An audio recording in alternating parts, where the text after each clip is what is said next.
Hola, ¿qué tal? ¿Cómo estás?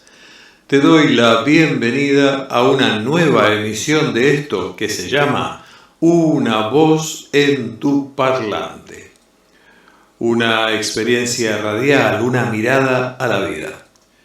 En esta ocasión quiero acercarte la lectura de un texto de mi autoría titulado Un análisis sobre el ensayo, una experiencia religiosa de Sigmund Freud.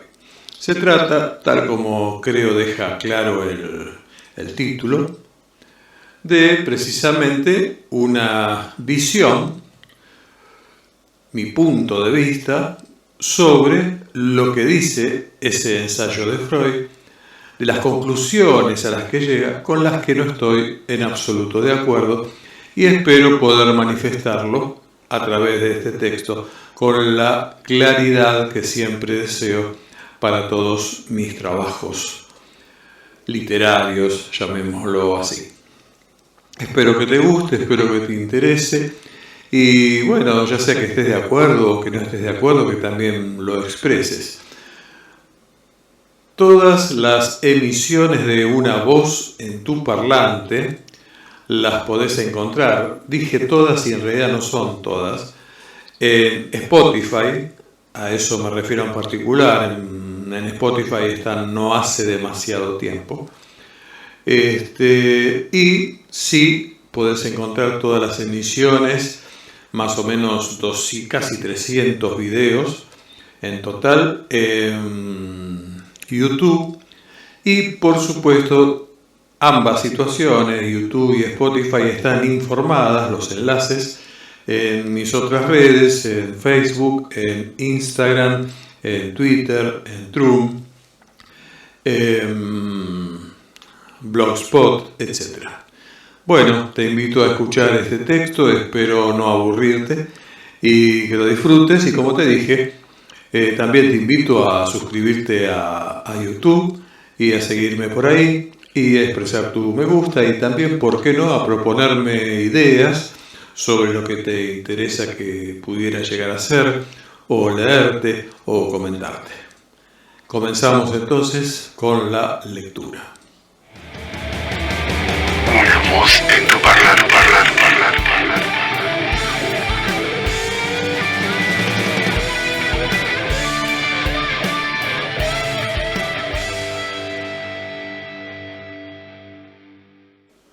Un análisis sobre el ensayo Una experiencia religiosa de Sigmund Freud.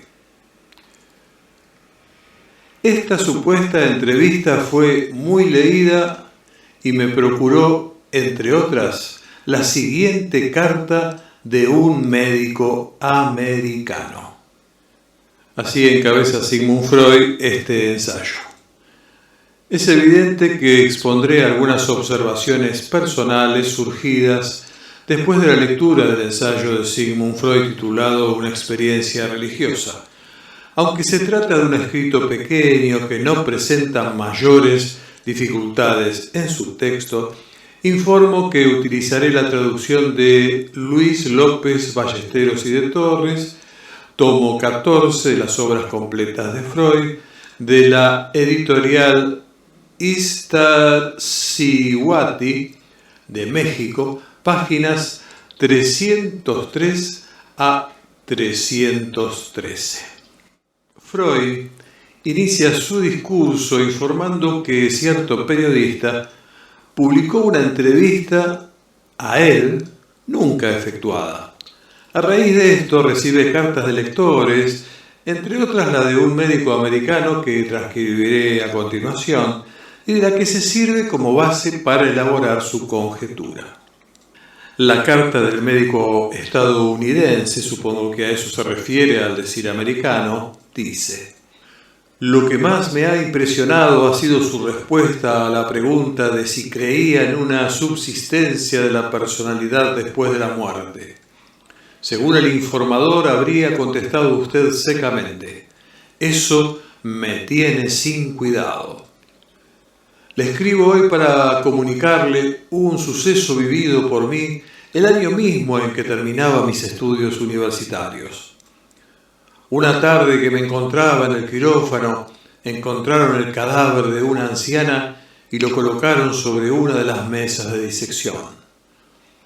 Hondamente impresionado por la expresión de serena dulzura de aquel rostro muerto, pensé en el acto.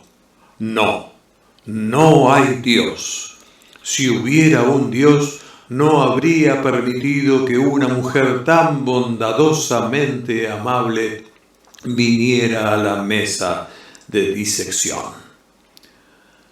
Al regresar luego a casa, abrigaba la firme decisión de no volver a entrar en una iglesia. Las doctrinas del cristianismo me habían inspirado ya antes graves dudas. Pero cuando me hallaba reflexionando sobre todo esto, surgió en mi alma una voz que me aconsejó meditar mi resolución. Mi razón respondió a esa voz.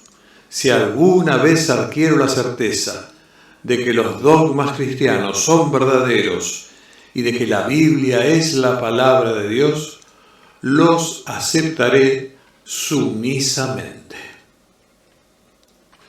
En los días siguientes, Dios hizo sentir claramente a mi alma que la Biblia es la palabra de Dios, que todo lo que nos enseña sobre Jesucristo es verdad y que Jesús es nuestra única esperanza. Desde entonces, Dios se me ha revelado con otros muchos signos inequívocos.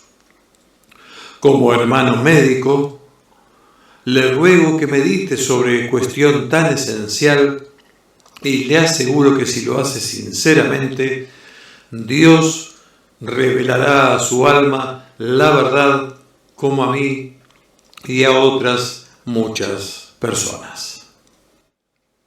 A continuación del texto de la carta, Freud realiza algunos comentarios sobre su respuesta al médico. Le habría informado que se alegraba de que haya conservado su fe. Luego dice: Dios no ha hecho tanto por mí. Y si no se daba ya mucha prisa, teniendo en cuenta mi avanzada edad, no sería culpa mía si seguía siendo, hasta el fin, lo que ahora era, un judío infiel. Avanzando apenas unos párrafos, nos encontramos con sus primeras apreciaciones, en procura de intentar su explicación, ya que la carta le resulta interesante.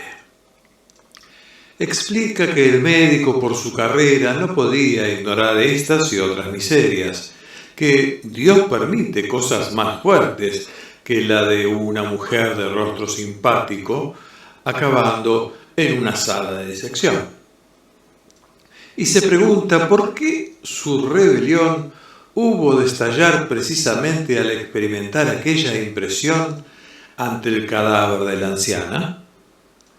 Avanzando en la lectura, informa sobre un error de su propia memoria al citar en una discusión la carta, diciendo que el médico había escrito que el rostro de la anciana le había recordado el de su propia madre.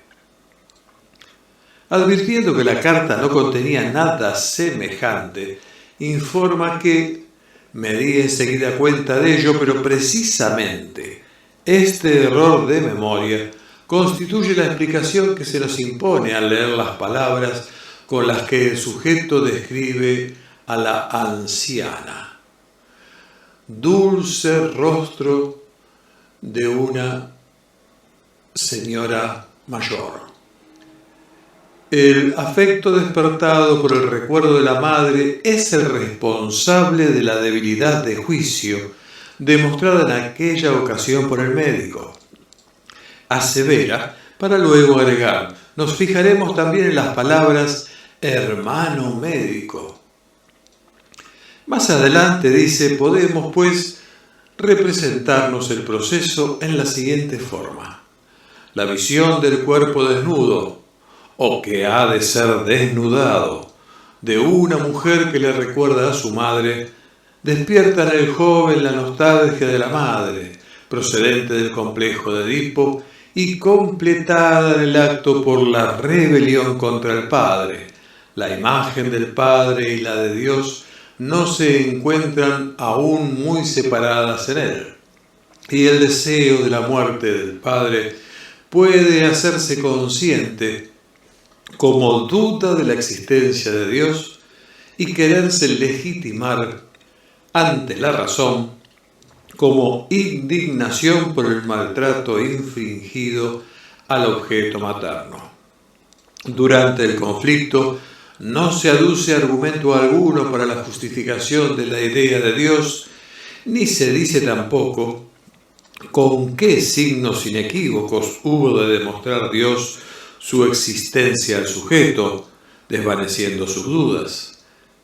El combate interior tiene de nuevo en el terreno religioso su desenlace, predeterminado por el complejo de Edipo, una completa sumisión a la voluntad de Dios Padre. Hasta aquí, de manera prácticamente completa, el contenido y conclusión del análisis de Freud. Al leerlo, anoté algunas observaciones. Una de ellas fue la siguiente afirmación. Su carrera hace suponer que no podía ignorar estas y otras miserias. Y entonces, ¿por qué su rebelión contra Dios hubo de estallar precisamente al experimentar aquella impresión ante el cadáver de la anciana? Resulta que ello es solo parcialmente correcto. El médico dice claramente que las doctrinas del cristianismo me habían inspirado ya antes graves dudas. De aquí podemos inferir que no se trata de la primera rebelión. Nos habla de graves dudas anteriores. Desconocemos cómo fueron las anteriores posibles rebeliones a las cuales el médico no hace específica referencia, pero no podemos asegurar que no hayan existido. Tomando debida nota de este hecho, podemos permitirnos pensar que bien pudiera ser que la rebelión narrada solo tenga de particular su resolución y no su escenario. Es el propio médico el que nos dice que hubo otras rebeliones, graves dudas, ya antes. No nos habla del escenario en que surgieron. Pudieran ser situaciones similares. Tampoco nos comenta su resolución en aquellas oportunidades.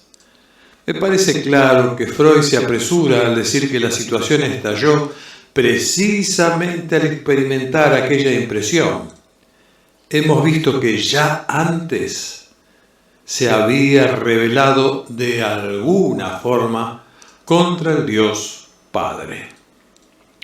Otro elemento que también llamó mi atención fue la rápida conclusión que realiza como resultado de su propio error al decir ante terceros que al médico el rostro de la anciana le había recordado el de su propia madre, concluyendo que me di enseguida cuenta de ello, pero precisamente este error de memoria constituye la explicación que se nos impone al leer las palabras con las que el sujeto describe a la anciana, el dulce rostro muerto de una anciana. El efecto despertado por el recuerdo de la madre es el responsable de la debilidad de juicio demostrada en aquella ocasión. Y luego agrega, nos fijaremos también en las palabras hermano médico. Veamos esto por parte. Una posible traducción de la frase Sweet Face, Dear Old Woman es dulce rostro de la querida anciana. Esto sobre la base de darle a la palabra dear el significado de querida, pero la realidad es que dear, dentro del lenguaje coloquial, es traducible también como apreciado, apreciada, estimado, estimada. De hecho, cuando escribimos una carta en inglés, podemos encabezarla diciendo Dear fulano o estimado o apreciado fulano. No tienen necesariamente un matiz ligado a lo familiar o lo amado. De esta forma podemos ver que el médico habría expresado tan solo lo siguiente: dulce rostro de la apreciada o estimada mujer, donde el dir se utiliza en un mero sentido formal, no vinculante sentimentalmente. Así, carece de sustento la razón que quiere apoyarse en una supuesta evocación al recuerdo materno. El otro punto es la referencia a la cita de hermano médico. Aquí es obligatorio recordar que el escritor de la carta es un cristiano. Nos bastará leer el consejo que el propio Jesús estableció para sus seguidores. Ustedes no se hagan llamar rabí, porque uno solo es su maestro, y todos ustedes son hermanos. Mateo 23:8. También las palabras de uno de sus discípulos. Así que el dicho se difundió entre los hermanos de que aquel discípulo no habría de morir. Juan 21:23. O, para finalizar, las palabras del apóstol Pedro frente a 120 seguidores reunidos. Hermanos, era necesario que se cumpliesen las Escrituras. Hechos 1:16. Es constante el empleo del término hermano, hermanos, en los evangelios y muy especial y frecuentemente en las epístolas apostólicas para hacer referencia a la comunidad cristiana o a alguno de sus miembros. Así, es claro que la costumbre entre los cristianos de llamarse hermano no es nueva. La vemos hoy mismo en algunos predicadores cuando al entregarnos algún folleto o a llamar a nuestra puerta para predicarnos, aún sin pertenecer nosotros a su religión, nos llaman también hermanos. Estos elementos no parecen estar debidamente atendidos por Freud. Hasta aquí algunos detalles interesantes que permiten arribar a otra lectura del relato expuesto por el médico, diferente de la realizada por Freud. Sin embargo, ciertos enunciados del ensayo me hicieron pensar que este nuevo enfoque sobre el mismo podía y debía ser ampliado. Llamaron mi atención los siguientes. El error de memoria.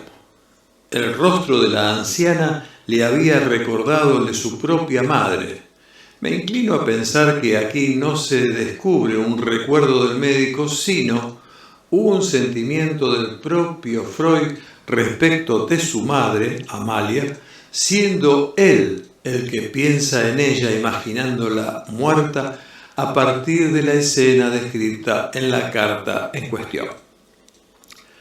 La confesión indirecta de su propia rebelión ante el Dios Padre al decir: Dios no había hecho tanto por mí, no sería culpa mía si seguía siendo hasta el fin lo que ahora era, un judío infiel.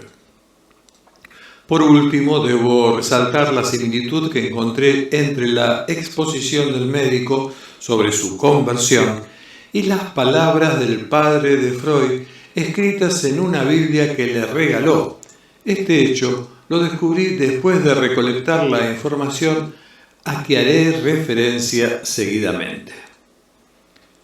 En lo particular, el error de memoria señalado me impuso a preguntarme: ¿el relato del médico no lo estará llevando a Freud a evocar a su propia madre? ¿Cómo era la relación entre Freud y su madre? ¿No habrá algo en ella que lo lleva a proyectar sobre el galeno un sentimiento solo vinculado a sí mismo?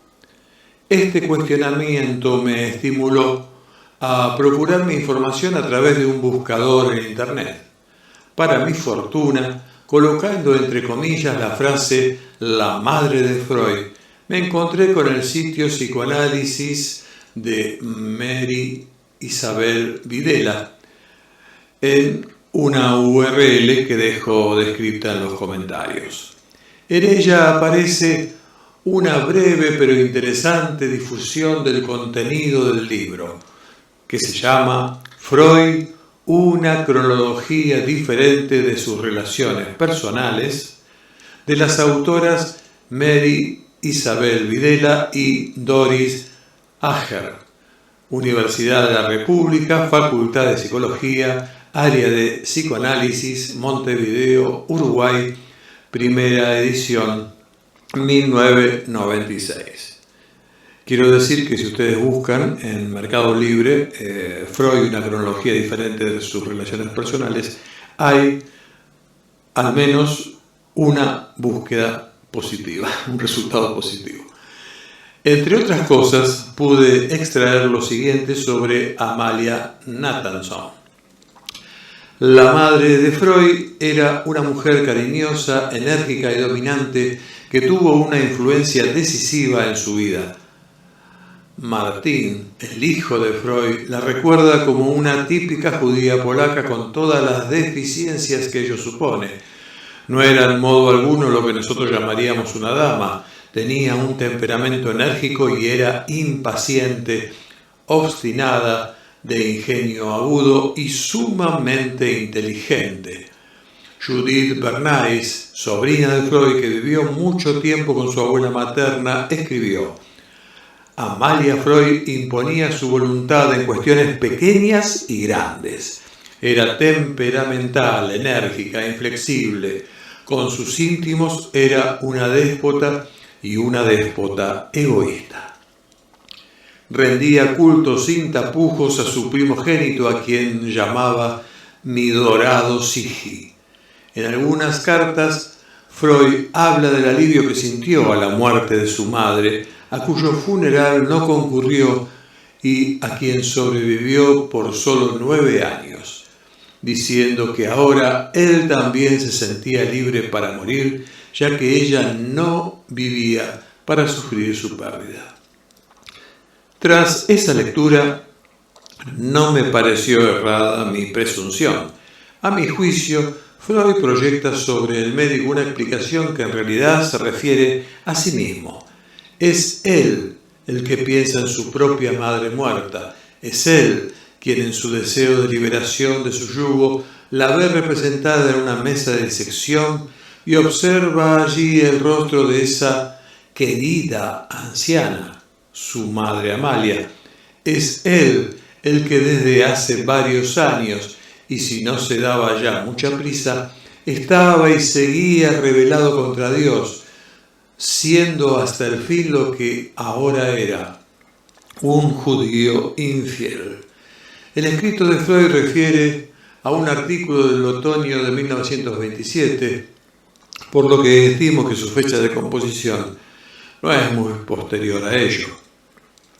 Freud murió en 1939, de lo que surge que Amalia Nathanson lo habría hecho en 1930. A la fecha de composición del ensayo, Freud contaba ya con más de 70 años, cáncer de mandíbula descubierto en 1923, y su madre aún vivía. El cuadro de situación parecería favorecer mis sospechas sobre su deseo inconsciente de que su madre muriera cuanto antes y su posterior confesión sobre que tras su muerte ahora él también se sentía libre para morir, ya que ella no vivía para sufrir su pérdida, creo que reafirma este argumento. Desde allí resulta claro que Freud ve en el relato del médico un episodio en el que verdaderamente asistimos a la descripción de sus propios sentimientos. El dulce rostro de una querida anciana se transforma en dulce rostro de la querida anciana mi madre Amalia. Su propio deseo de ver muerta a su madre despierta su indignación por el maltrato infligido al objeto materno por él mismo. Ante ello reafirma su rebelión contra Dios Padre, informándole que no sería culpa mía si siguiera siendo hasta el fin lo que ahora era, un judío infiel. Estos elementos, sumados a los expuestos anteriormente, permiten, como ya dije, otra lectura del ensayo, una experiencia religiosa. Para finalizar, quiero resaltar un hecho que me parece digno de alguna consideración. Se trata de las palabras que el padre de Freud, Jacob, le escribiera a este en ocasión de regalarle una Biblia para su cumpleaños. La dedicatoria la extraje del sitio que ya señalé más arriba y dice así: querido hijo, fue en tu 7º aniversario cuando el Espíritu de Dios comenzó a inclinarte hacia el saber. Diría que el Espíritu de Dios te habló así: lee mi libro, te abrirá los caminos del conocimiento y del intelecto. Este es el libro de los libros, es el pozo que excavaron los sabios y del que los legisladores han extraído las aguas de su sabiduría. Tú has visto en este libro la visión del Todopoderoso, tú lo has escuchado complacido, tú lo has recreado y has intentado volar a las alturas sobre las alas del Espíritu Santo. Desde entonces he conservado la misma Biblia. Hoy, día en que cumples 35 años, la he sacado de su retiro y te la envío como prenda de amor de tu anciano padre. Son las palabras de un padre judío que cree en su Biblia hebrea como libro originado en Dios. Nos muestra un profundo cariño a su hijo. Se advierten allí afirmaciones tales como: fue en tu 7º aniversario cuando el Espíritu de Dios comenzó a inclinarte hacia el saber, o el Espíritu de Dios te habló así: lee mi libro. En esto me pareció encontrar cierto paralelismo con las siguientes afirmaciones del médico. En los días siguientes, Dios hizo sentir claramente a mi alma que la Biblia es la palabra de Dios. Desde entonces, Dios se me ha revelado con otros muchos signos inequívocos. Ante ello, Freud dice: durante el conflicto no se alude argumento alguno para la justificación de la idea de Dios, ni se dice tampoco con qué signos inequívocos hubo de demostrar Dios su existencia al sujeto, desvaneciendo sus dudas. El combate interior tiene de nuevo en el terreno religioso su desenlace, predeterminado por el complejo de Edipo, una completa sumisión a la voluntad de Dios Padre. Me resulta imposible no preguntarme, en vista de su opinión sobre los dichos de la Carta del Galeno, ¿cómo habrá considerado Freud oportunamente la dedicatoria de su padre? ¿Habrá teorizado cuestionamientos similares a los expresados ante la Carta del Médico? En su propio combate interior, ¿no le resultó la carta un elemento que le permitió en el terreno religioso reafirmar su propia rebelión contra el Dios Padre? ¿No habrá sido una forma de dar a conocer camufladamente su opinión sobre una parte de la dedicatoria de su padre? En determinados textos, como el ensayo sobre el que acabo de exponer mis profanas pero humildes observaciones, hay mucho de lo que yo llamaría un vehemente juego dialéctico. Sucede muchas veces, en muchos lugares. Por ello espero sepan entender mi propensión a repensar lo pensado. Nada más, esto ha sido todo. Espero que hayan disfrutado esta lectura. Desde ya, si quieren leer este texto, lo pueden buscar. Como les dije, el texto se llama, lo pueden buscar en internet. En algún lado lo van a encontrar. Si no me lo piden, a unavozentuparlante@gmail.com. El texto se llama Un análisis sobre el ensayo Una experiencia religiosa, de Sigmund Freud, y si no me equivoco está en mi blog literario y de fotos y algunas otras cositas, que es madeiro.blogspot.com.ar. Bueno, simplemente esto.